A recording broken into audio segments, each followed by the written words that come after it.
Ponzi કેસમાં મહાકૌભાંડી ભૂપેન્દ્રસિંહ ઝાલાની ઓફિસના સોફ્ટવેરની તપાસમાં મોટો ખુલાસો થયો છે।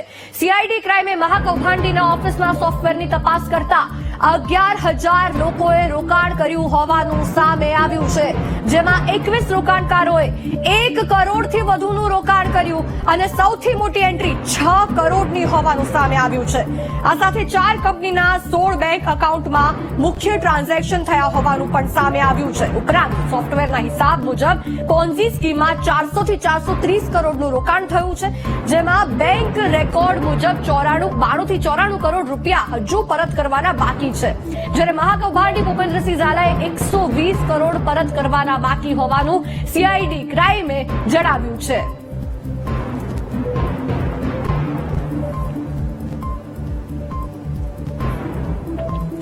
મહાકૌભાંડી ભૂપેન્દ્રસિંહ ઝાલાની ધરપકડ બાદ અનેક મોટા ખુલાસા થઈ રહ્યા છે અને આ સૌથી મોટો ખુલાસો અત્યાર સુધીની તપાસમાં સામે આવ્યો છે। સંવાદદાતા અનિતા આપણી સાથે ફોન લાઈન પર જોડાયા છે। અનિતા, ભૂપેન્દ્રસિંહ ઝાલાની તપાસમાં અત્યાર સુધીનો આ સૌથી મોટો ખુલાસો। જે પ્રકારે બીજેડ કૌભાંડને લઈને ભૂપેન્દ્ર ઝાલાની પૂછપરછ બાદ આ સૌથી મોટો ખુલાસો એ સામે આવ્યો છે અને સીઆઈડી ક્રાઇમે જે તેની ઓફિસમાંથી સોફ્ટવેર જે જપ્ત કર્યું હતું તેમાં 11,000 લોકોનું રજીસ્ટ્રેશન મળી આવ્યું છે। આ સોફ્ટવેરની અંદર 11,000 લોકોએ પૈસાનું રોકાણ કર્યું હોવાનો મોટો ખુલાસો હાલ તપાસમાં સામે આવ્યું છે, જેમાં 21 જેટલા લોકો જે 1 કરોડથી પણ વધુનું રોકાણ કરી ચૂક્યા છે, જેમાં સૌથી મોટી એન્ટ્રી જે સીઆઈડી ક્રાઇમને મળી છે તે 6 કરોડની આસપાસ છે। 6 કરોડ જેટલી આજે રોકાણકારો દ્વારા ત્યાં રોકાણ કરવામાં આવ્યું હતું।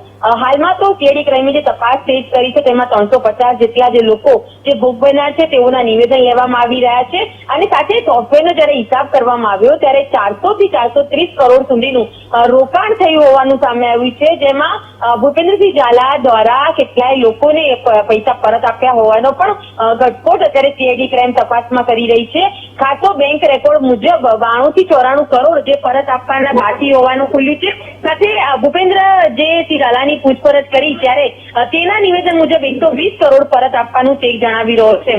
હાલ તો જયારે સીઆઈડી ક્રાઇમે તપાસ કરી ત્યારે 4 જેટલી કંપનીઓમાં 16 જેટલા બેંક એકાઉન્ટ મળ્યા હતા અને તેની જે મિલકતો જે છે જેને આ રોકાણકારોના પૈસાથી જે રોકાણ કર્યું છે, જેમાં ગાડીઓ, મિલકતો, જમીનો જે રોકાણ કર્યું છે તેવા 100 કરોડથી પણ વધુનો આંકડો હાલ સામે આવી રહ્યો છે।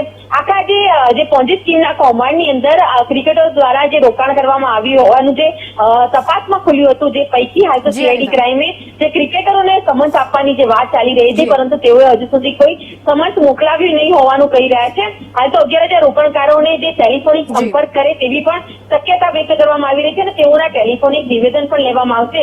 હાલ તો 340 જેટલા લોકોના નિવેદનમાં આ સમગ્ર ઘટસ્ફોટ થયો છે અને જે સોફ્ટવેર મળી છે તેમાં 11,000 જેટલા લોકો ભોગ બનનાર હોવાના ખુલાસા સામે આવ્યા છે। જી, આભાર અનિતા સમગ્ર વિગતો બદલ।